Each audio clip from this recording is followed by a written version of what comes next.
We meet in an hour of change and challenge, in a decade of hope and fear, in an age of both knowledge and ignorance. The greater our knowledge increases, the greater our ignorance unfolds. No man can fully grasp how far and how fast we have come.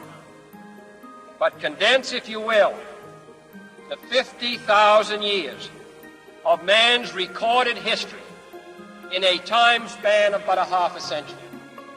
Stated in these terms, we know very little about the first 40 years, except at the end of them, advanced man had learned to use the skins of animals to cover them.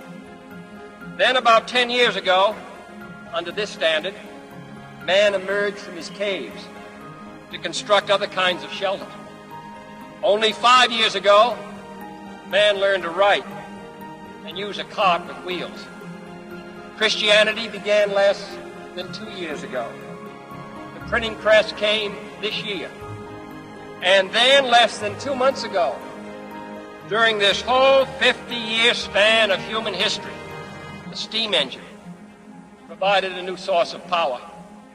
Newton explored the meaning of gravity.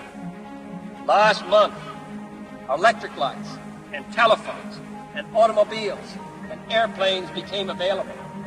Only last week did we develop penicillin and television and nuclear power. This is a breathtaking pace, and such a pace cannot help but create new ills as it dispels old. So it is not surprising that some would have us stay where we are a little longer, to rest, to wait. If this capsule history of our progress teaches us anything, it is that man in his quest for knowledge and progress is determined and cannot be deterred.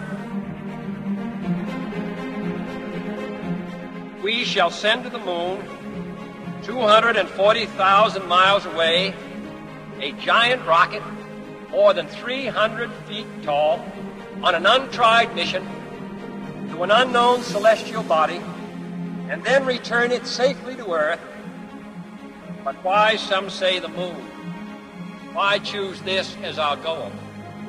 And they may well ask, why climb the highest mountain? Why 35 years ago fly the Atlantic? We choose to go to the moon. We choose to go to the moon. We choose to go to the moon in this decade and do the other things, not because they are easy, but because they are hard. Because that goal will serve to organize and measure the best of our energies and skills. Because that challenge is one that we're willing to accept, one we are unwilling to postpone. And therefore, as we set sail, we ask God's blessing on the most hazardous and dangerous and greatest adventure on which man has ever embarked.